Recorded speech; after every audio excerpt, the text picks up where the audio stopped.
గరుత్మంతుడు అడుగుతాడు, పరంధామ, జీవులు చేసేటువంటి పాపములు, వాళ్ళు అనుభవించేటువంటి కష్టాలు, మరణానంతరం వాళ్లకు ఏ అంతిమ గతి పడుతుంది, ఆ యమ మార్గమునందు వెళ్ళేటప్పుడు వాళ్ళు పడేటువంటి కష్టాలు, తర్వాత వాళ్ళకి ఏ విధంగా ఈ గతి ప్రాప్తించింది అనేటువంటి ప్రశ్నని గరుత్మంతుడు అడుగుతాడు శ్రీ మహావిష్ణువుని. అప్పుడు స్వాముల వారు చెబుతారు, ఎవరైతే పాపకర్మలు చేస్తూ ఉంటారో వాళ్లకు తప్పకుండా నరకాన్ని పొందుతారు. వాళ్ళు పడేటువంటి నరకములు వర్ణనాతీతము. ఆ యమ మార్గాన్ని అవలంబించేటప్పుడు వాళ్ళు పడేటువంటి ఇబ్బందులు చెబుతాను విను. దయ, ధర్మ వివర్జితా, కరుణ, దానము, దయ ఇవన్నీ లేనటువంటి వాళ్ళు, దుష్ట సంగాశ్చ అంటే చెడు సాంగత్యము కలిగినటువంటి వాళ్ళు, శాస్త్రములను ఇతిహాసాలను నిందించేటువంటి వారు, తమను తామే గొప్పవాళ్ళమని చెప్పుకునేటువంటి వాళ్ళు, అహంకారంతో కూడినటువంటి వాళ్ళు, ధనముతో కూడినటువంటి గర్వము, సంపద కలిగినటువంటి గర్వము, ఇవన్నీ కూడా నరకానికి హేతువులు. అసుర స్వభావము కలిగినటువంటి వారు, దైవీ సంపత్తు లేనివారు. దైవీ సంపత్తు అంటే అందరి పట్ల కరుణ, జాలి, దయ, ధర్మము లేకపోవడము, ఇవంతా వీటన్నిటిని దైవీ సంపత్తులు అంటారు. ఇవి లేకపోతే దైవీ సంపద లేనివారు అని అనిపించుకుంటారు.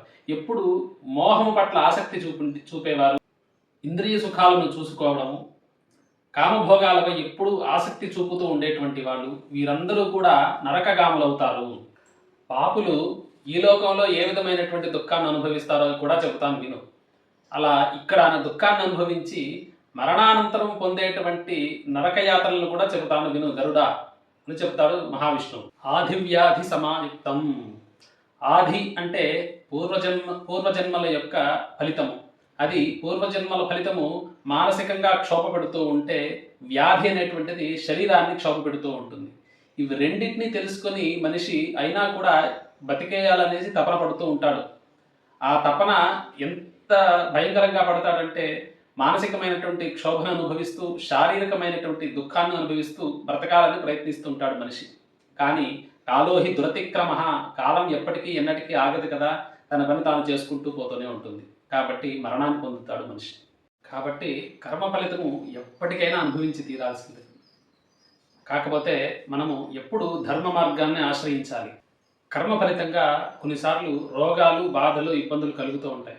అందుకే శాస్త్రాలు నిర్వచించినట్టు శుభకర్మలను మాత్రమే ఆశ్రయించి పాపకర్మల్ని ప్రయత్నపూర్వకంగా మనం విడిచిపెడుతూ ఉండాలి.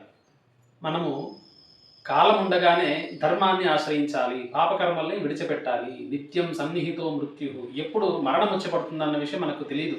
కాబట్టి కర్తవ్యో ధర్మ సంగ్రహ, ఎప్పుడు ధర్మ మార్గాన్ని మనం అవలంబిస్తూ ఉండాలి అనేటువంటిది మహావిష్ణువు గరుత్మంతుడికి ఇన్ని విషయాలు చెబుతూ, పాపులు ఏ విధంగా నరకగాములవుతారు, నరకగాములైన తర్వాత వాడికి పడేటువంటి శిక్షలు, ఇవన్నీ వివరిస్తూ గరుత్మంతుడికి చెబుతాడు. కాబట్టి ఎల్లప్పుడూ ధర్మ మార్గాన్నే మనమందరము కూడా అవలంబించాలి. నమస్కారం.